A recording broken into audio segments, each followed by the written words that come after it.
Good morning, friends. Welcome to the program. Yes, thank you for coming. And before the talk, I would like to introduce Venerable Chang Rui to you. He's here. Welcome.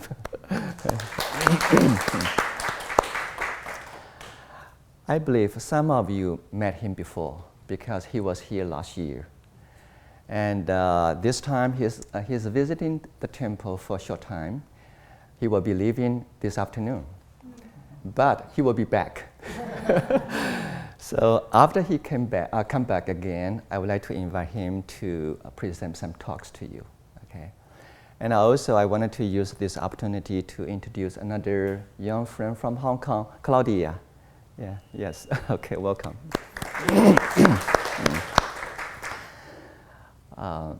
She lives in Hong Kong, and I met her for a few years, a long time ago. And I invited her to be here for some time. So he stays at the temple. Yeah. Today, I wanted to continue on the study of 6 Paramitas. Paramita means perfection, or going to another shore to accomplish the goal, or to achieve enlightenment. Paramita. Okay. Please remember this word. Sometimes in Buddhism we do use these terms a lot. Paramita, perfection, accomplishment, going to another shore. Okay. And at the same time, I wanted to ask you, who's going to practice 6 Paramitas? Who's going to practice those 6 Paramitas? First, we have to understand, in Buddhism, there are 2 kinds of practitioners. One we call Hinayana. I'm repeating this all the time, every time when I introduce 6 Paramitas. There are 2 kinds of practitioners. One we call Hinayana, small vehicle. This practitioner is riding bicycle, carrying himself or herself to another place. He or she doesn't want to carry other people with him or with her. Hinayana, small vehicle. For this kind of a practitioner, he doesn't have to practice 6 Paramitas. Only 3 studies: morality, precepts, and also right understanding. That will be complete. Okay, there are 3 studies for Hinayana practitioners. That will be, good for those Hinayana practitioners. Welcome to the hall and find your seat. Okay.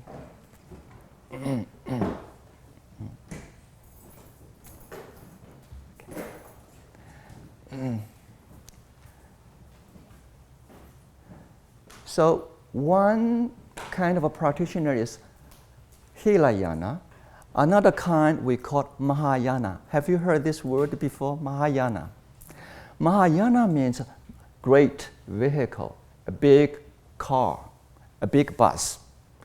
This driver not only taking himself to another shore, to another place, also he's carrying passengers with him. Maybe 10, maybe 30, maybe 50, with him in the bus.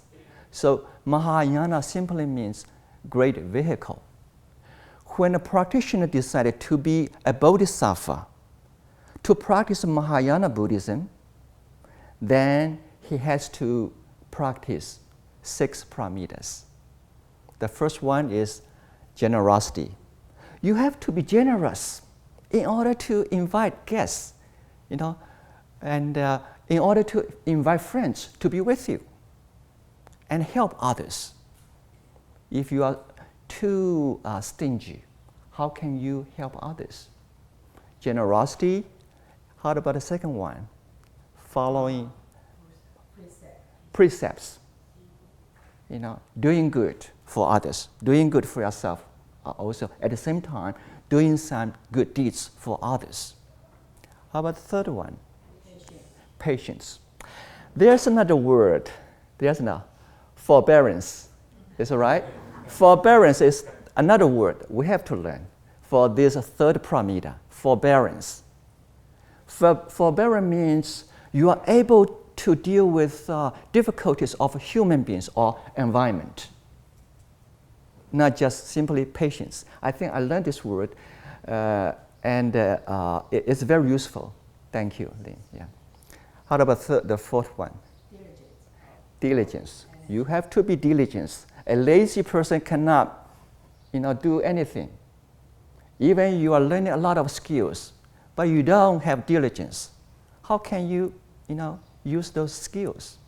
Diligence. Okay. Don't be lazy. And the fifth one is the paramita of meditation. This is the subject I'm going to present today. So we're going to spend some time over here talking about meditation. I think every one of you all have heard these words before. Okay?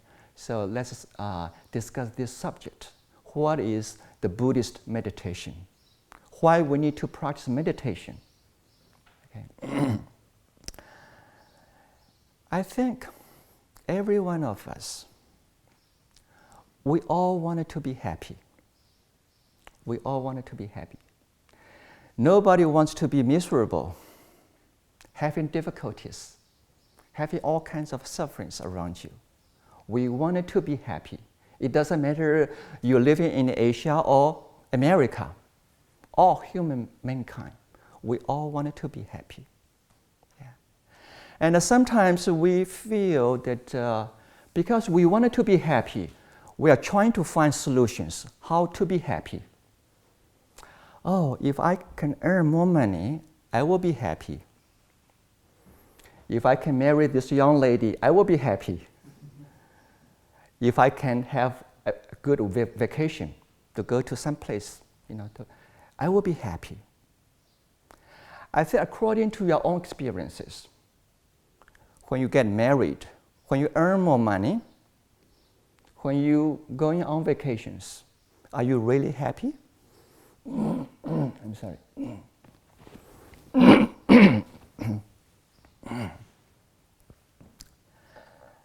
No, it's okay, it's okay. Don't worry. What is it? Oh,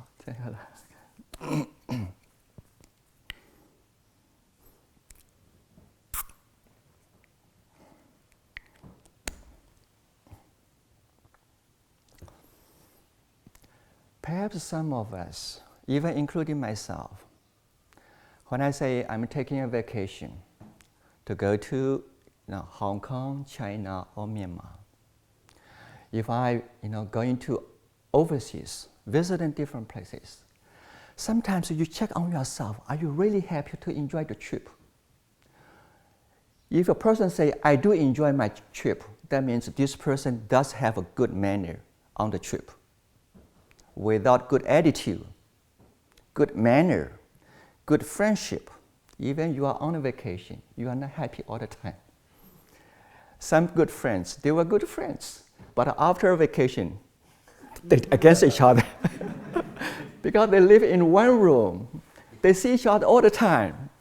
Some small mistakes, some small problem that will create a lot of uncomfortable feelings. Okay. So today, I wanted to point out, as a human being, even including myself, we are facing some phenomena. Those are not perfect. Those are the causes of unhappiness. Yeah. For example, very unstable emotional stage. We all have emotional feelings, but it's not stable. Sometimes we feel good. Sometimes we feel miserable. Sometimes we have loving kindness, but it's not going to be there forever. Sometimes we have anger inside us.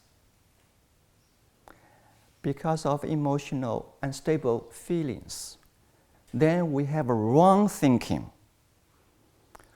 We should say something nicely, but out of anger, we say some harsh word.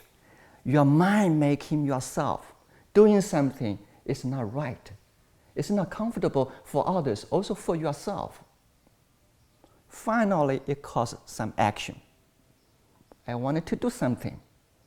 I wanted to hit you. Okay. So, unstable emotional stage causes wrong understanding. Wrong understanding causes wrong action. There's a cycle there happening in our life all the time. Unless you can control your emotional feelings, you can produce positive thinking, then you can control your action, protect yourself, and also help others, support others.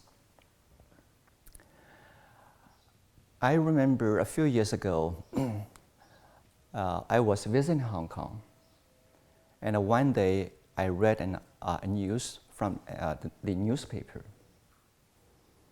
A young couple in their 30s, they are very young, very smart, well-educated people. They have a baby, and they have a good salary. Okay, they earn, some very good salary for their life, and they should enjoy this kind of life.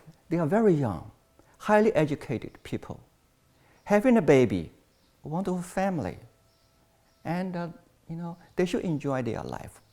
But somehow one day, this couple, they were eating lunch in a high-rise building. There's a restaurant in the 7th floor. Eating and talking. Suddenly, the husband and the wife had argument. They argued during the lunchtime, arguing something. Finally, this young lady, this wife, was so angry.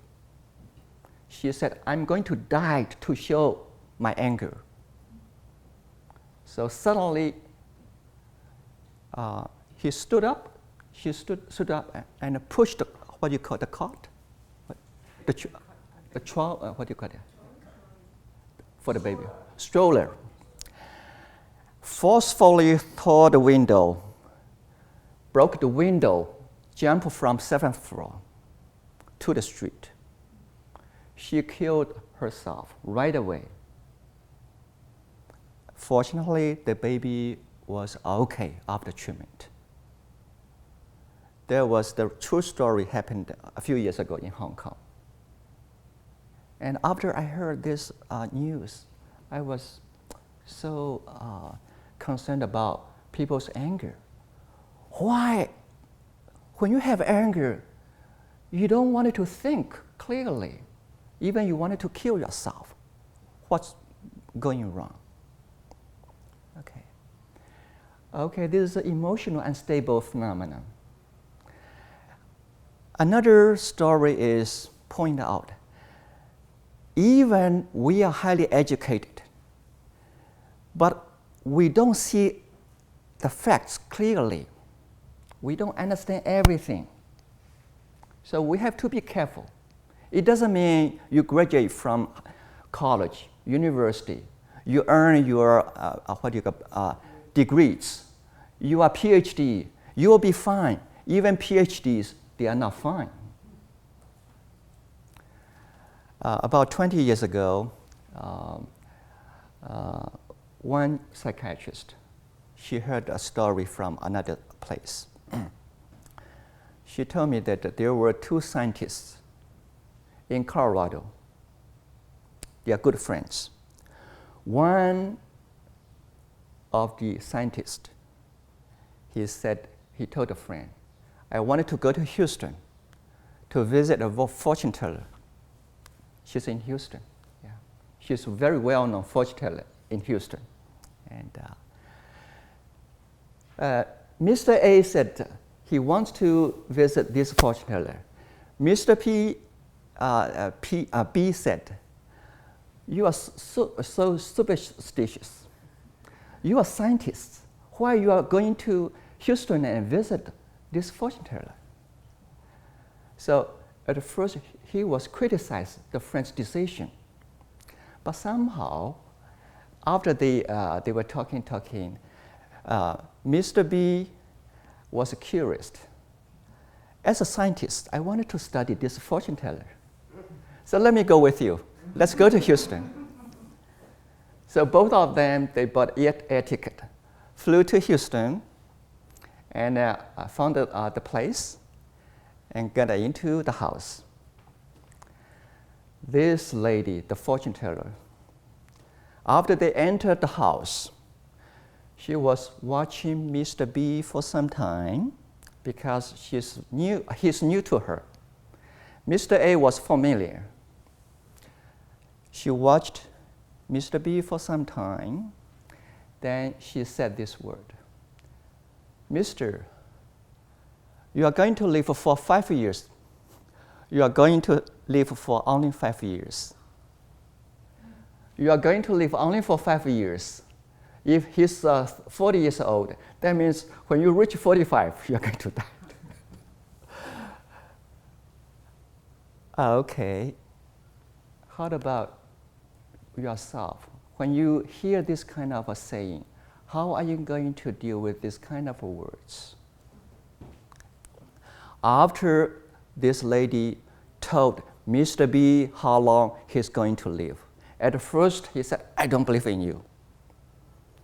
But somehow after he back to Colorado, they were working for Pentagon Department, and they are trying to enhance, modernize U.S. Weapons. Okay. And after Mr. B back to the office, somehow he couldn't detach from this kind of words.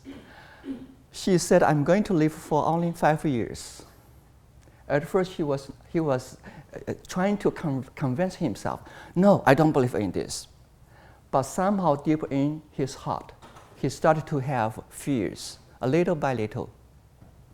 After 6 months, Mr. B was not in good condition. He started to have worries. After 1 year, he quit the job. He couldn't continue to work on his job. So he went to a psychiatrist and tried to find someone to help him. As a Buddhist, how are you going to deal with this kind of words? If someone says you are going to live only for 5 years, we are living in the present moment. We don't care how many years I'm going to live, but I do want to cherish every moment.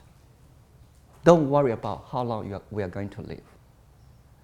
But without properly practice meditation, you cannot accumulate this kind of understanding right away.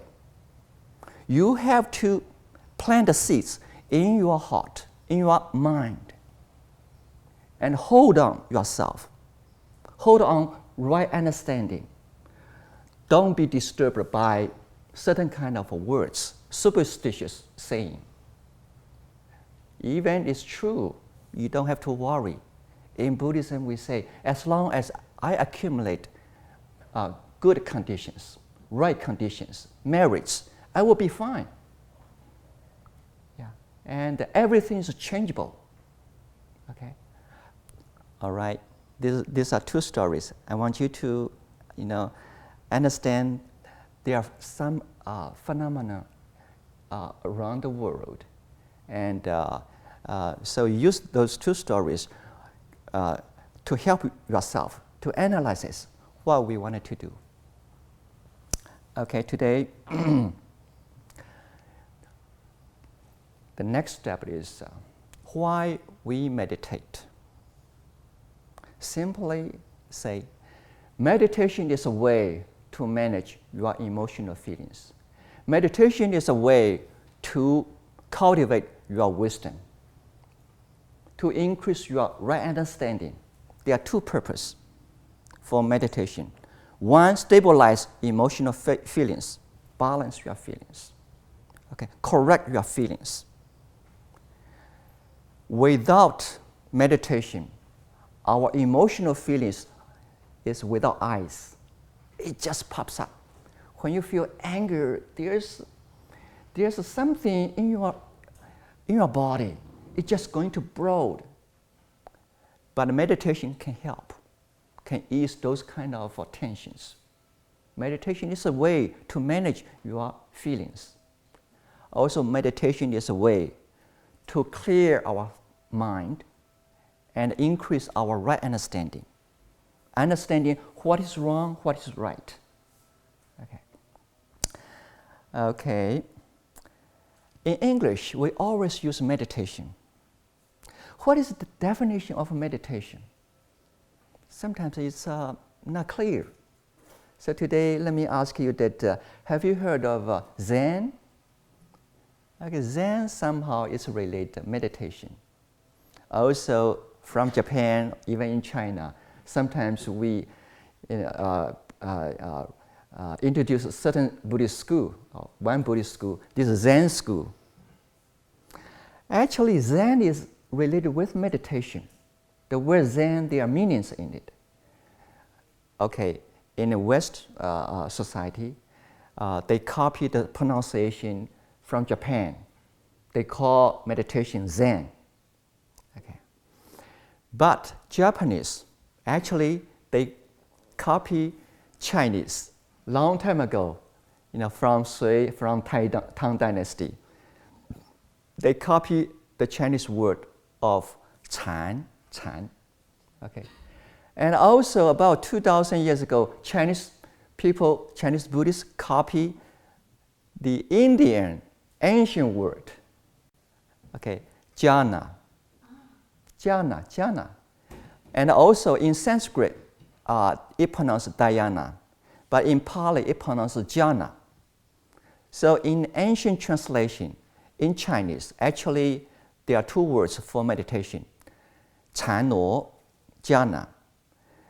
And after some time, Chinese people wanted to simplify this term, so only keep Chan, for this kind of a use. Actually, it pronounced Chano, jhana. Okay, jhana or dhyana. What is the meaning of jhana or dhyana? It means think steadily. Think steadily. Think steadily. When we think, sometimes we're not that steady. We're thinking this, at the same time thinking others. Okay, we're jumping around. Our mind is not stable. Think steadily. Today I brought a flashlight here. Actually, for this talk, I went to Target to buy this. But somehow it does help, but it's not that ideal. Okay. Normally, as human beings, thinking style, we do think, okay? But we're thinking in this way. We are lacking focus, okay? This is the mind, okay? At the same time, this is thinking. But we are moving around all the time. We are not stable. So we cannot think steadily. We are thinking, but it's moving all the time. Unless you can think more and more steadily, then you have concentration, you can read. If I move in like this, how can you read this paper? Is right? There's no way. It's moving. Unless you have concentration, you slow down your mind and try to focus. Not just focus. Also, we need this light. That is awareness. That is a contemplation. So the light is contemplation. The whole thing is the mind. The mind is stabilized. At the same time, you have awareness. You have contemplation. So you are not just above this paper. Also, you are seeing those lines, those words. You are able to read. Okay. But in Buddhism, we say, when we talk about meditation, there are two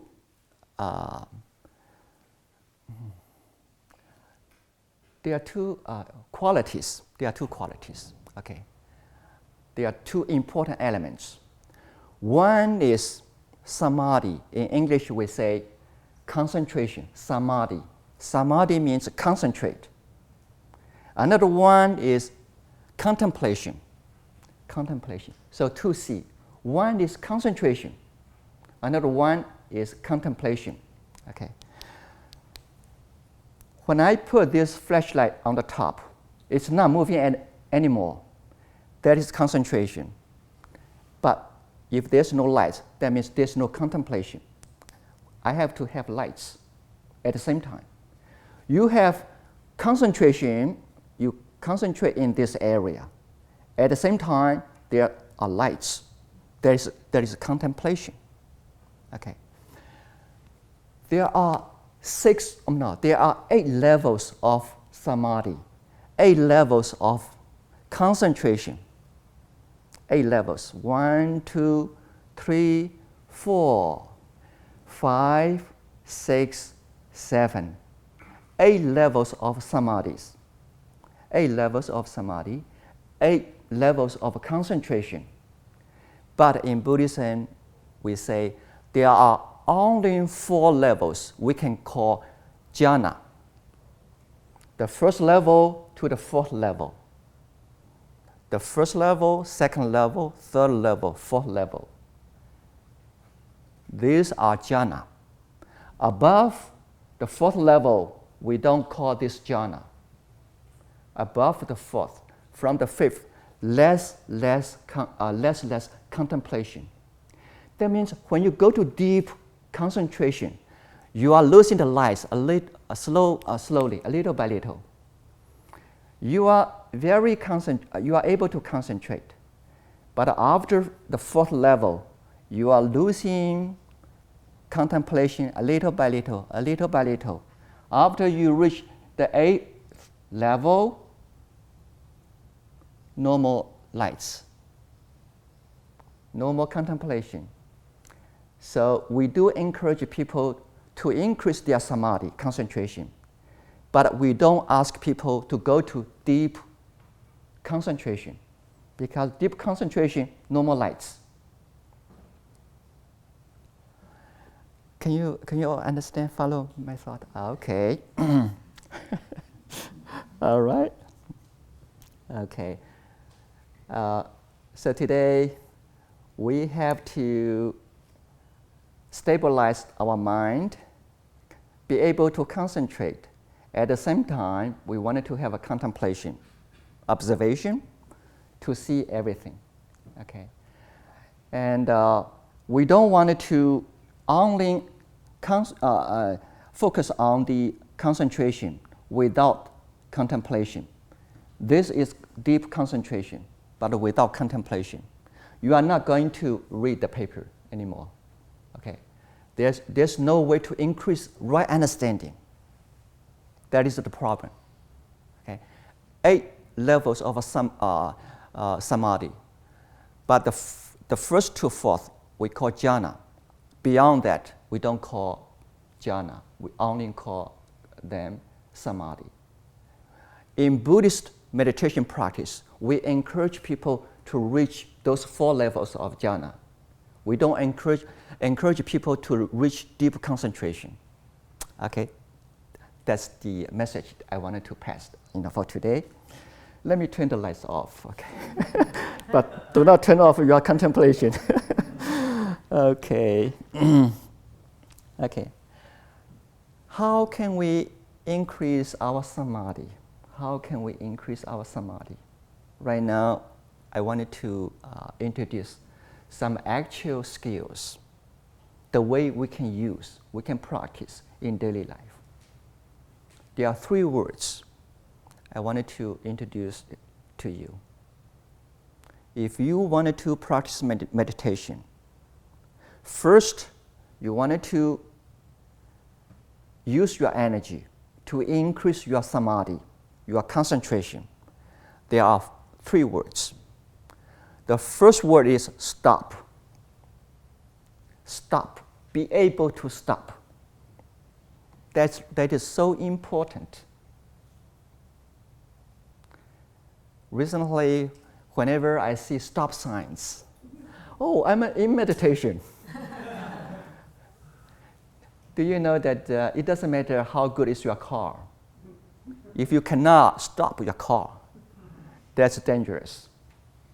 So seeing the stop sign actually is going to help us to prevent accidents on the road.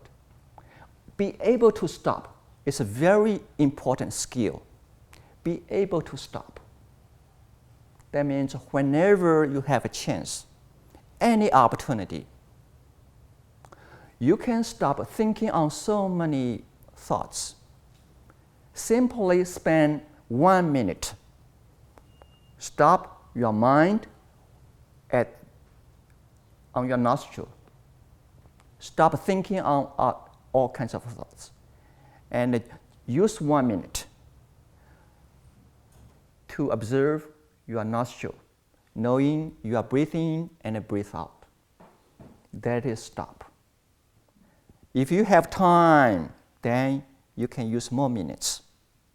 If you don't have time, at least in daily life, whenever you have 1 minute, whenever you notice that I need to stop my mind for 1 minute, use the moment.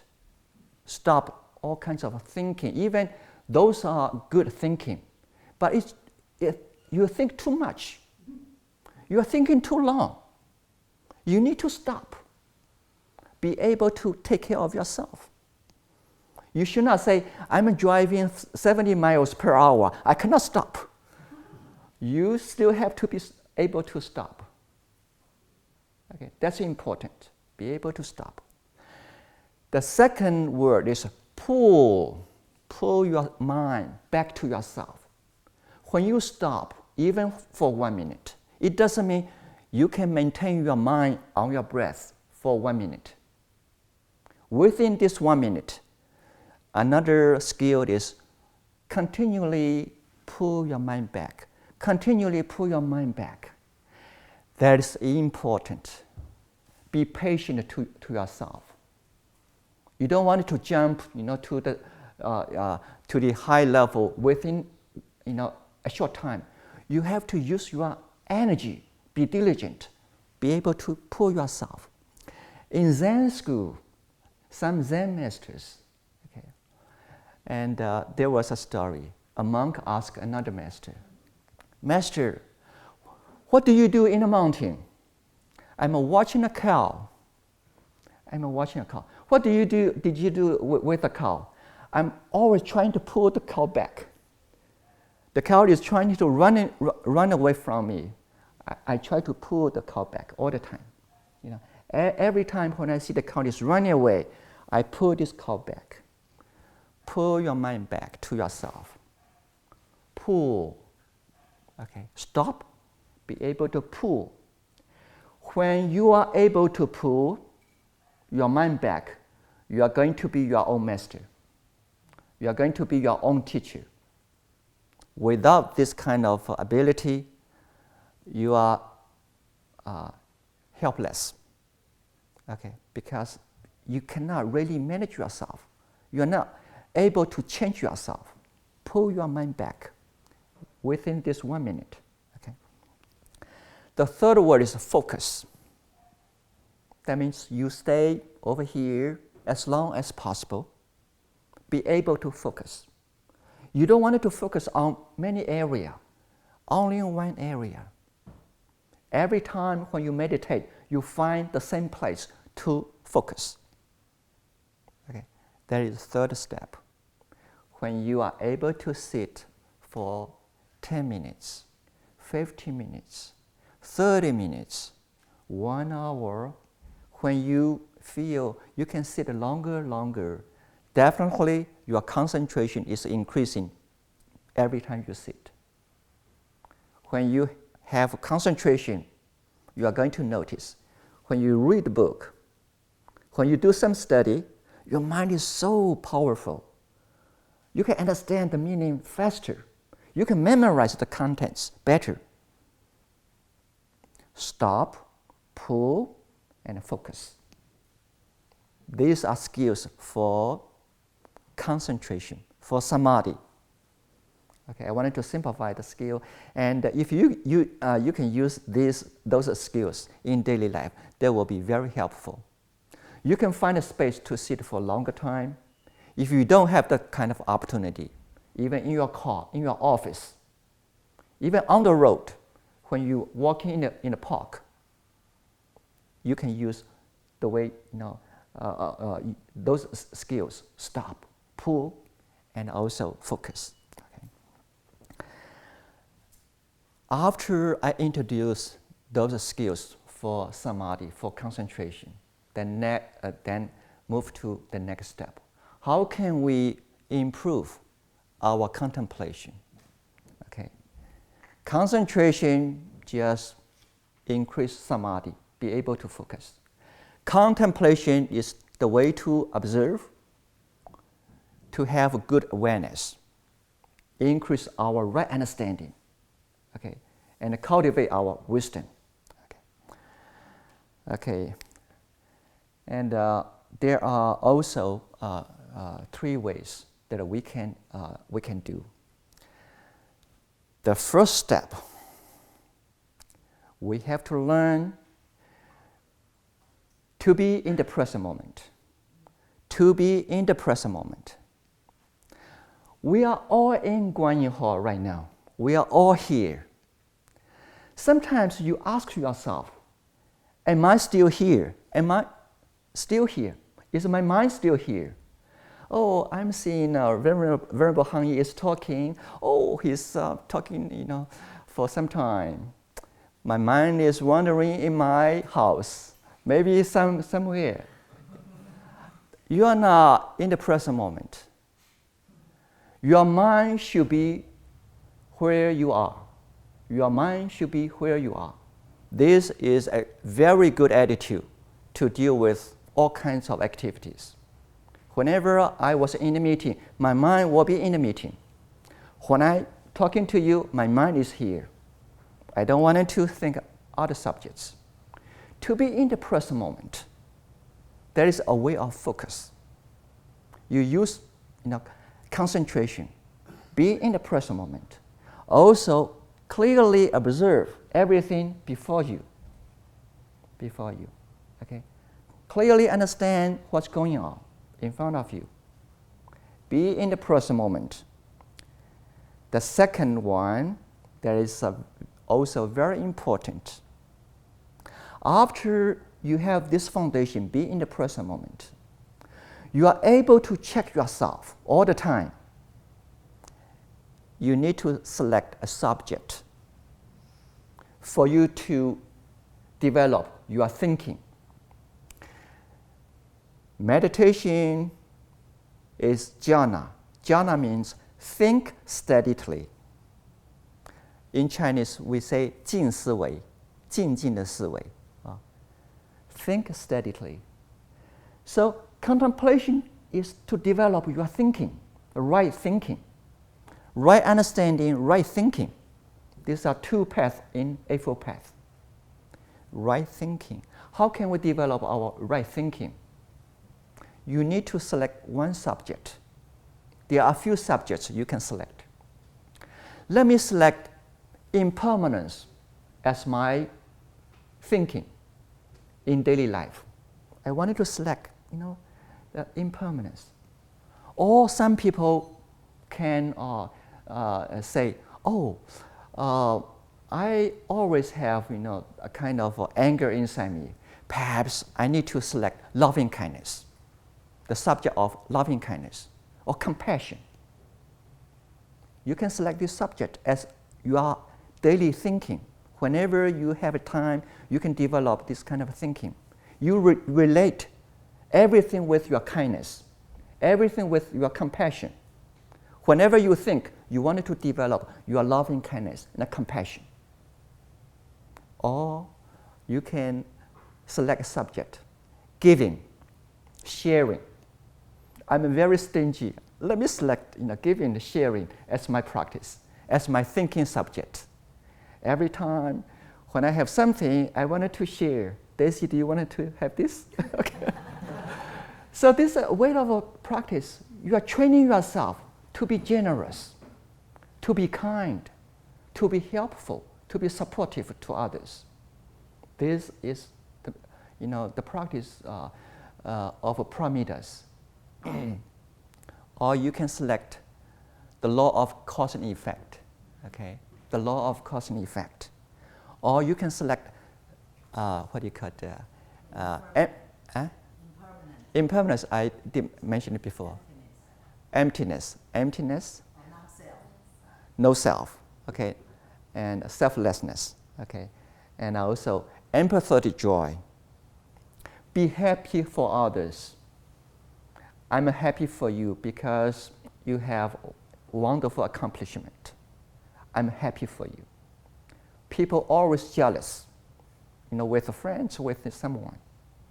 And jealousy is causing troubles. And if you feel, oh, I have a lot of jealousy inside me, let me select empathetic joy as my contemplation. That would be wonderful. Be happy for others. And let me say this. In 2013, I was very ill. I was very, very ill. I couldn't eat properly. I couldn't sleep for a long, long time. Without nutrition, without sleep, you are going to know it's a miserable life. That was difficult. Even as a monk, I told myself, it's very uncomfortable. It's a suffering. It's great suffering. In those days, I simply concentrate my mind on my breath, chanting Om Mani Padme. That is the way. That is also the only way I can do in those days. Nothing I can think, nothing I can do, but I'm still be able to focus my mind on my breath. Whenever I think about my illness, I think about impermanence. My illness is impermanent. My illness is impermanence. As long as I accumulate right conditions, this illness will disappear. So every time when I face my illness, I think about impermanence. That does help. So finally, I'm well again. I'm here. But I'm still impermanent. I still have to find a way to accumulate good conditions. Before I came to this hall, I noticed there was heat in my stomach. So I took some green tea before I came to this hall. That will balance my physical conditions. So always check on yourself, observe yourself. Understanding you have to find right conditions for yourself. There is a way to contemplate on impermanence. Because impermanence means changing is the facts of life. Everything is changing. Nothing is permanent. Because of changing, so we can do a lot of good things. Okay. And because of changing. So sometimes I got ill. Okay. And finally, the third step is be able to observe yourself all the time, knowing what you are thinking, how you are feeling. What is your feeling? What your thoughts? Be able to observe yourself all the time. That is a way to increase contemplation. If we don't understand what's going on around the body, in our mind, in our heart, how can we improve ourselves? So it's important to be able to observe yourself all the time, knowing how am I feeling. Physically, today I'm in good condition. Maybe I'm not, so let's see someone and maybe who can help. Okay, maybe doctors. Mentally, emotionally, how am I feeling? What I'm thinking? Check on yourself. You are your own doctor. You are your own doctor. And if you carefully always observe yourself, you are going to help yourself. and improve yourself. Okay? And also, you are going to be healthier and happier, be able to help others. If I'm not in good condition today, how can I talk to you? So you have to help yourself. Okay? Meditation is a way to help ourselves. Meditation is a way to increase samadhi, concentration, and also contemplation. And based on good samadhi, good contemplation, we can increase our right understanding and also right action. That means you are going to manage yourself, your life properly. Yeah. Not long ago, maybe in the, last year, a young lady that I met over here after the program. And after we talked to each other for some time, and she said, Venerable Hang Yi, the reason for me to come to the temple is I wanted to be rich through meditation. That was an interesting way to express. I wanted to be rich. I hope I can find a way to earn more money. I think it's possible. It's possible. It's possible. Why we wanted to meditate? Why we need to have samadhi? Why we need to have contemplation? Because we wanted to be have those qualities. The quality of relaxation in your life. You wanted to relax all the time. You don't want to increase your tensions, pressures inside you. Always be able to relax yourself. Second, you don't want to increase your anger. The opposite. You wanted to eradicate your anger, a little by little. No more anger. Anger is harming ourselves. Anger is harming ourselves first. When I say, oh, I'm very angry, actually, I'm not harming others first. I'm harming myself first. Okay? And also, having clear thoughts. Be able to make good decisions. In this way, perhaps you can make more money. Because you are making good decisions. Your mind is so clear. You can analyze, a lot of facts. Okay. So those are the qualities we wanted to have. When we have those qualities, definitely we're going to have a wonderful life. We are going to be more happier. We are going to have the ability to accomplish more, goals. Okay. And this is the talk I wanted to present it to you. So meditation means, okay, we wanted to increase our concentration and the contemplation. Okay, you can find a place to sit, increase your concentration. Also, you can use the opportunity, okay, to improve your contemplation. But sitting meditation only help us to increase certain level of contemplation. I'm thinking I wanted to be kind. I'm thinking I wanted to be, compassion. In the hall, just by yourself. This is positive thinking, but it's not enough. You have to continue carry out this kind of a contemplation in daily life. When you see people, are you going to be kind?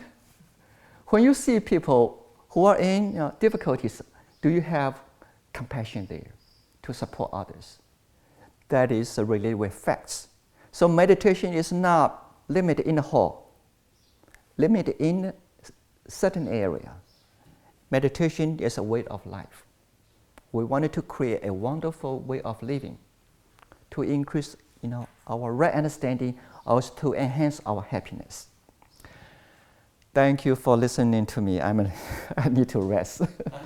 Okay.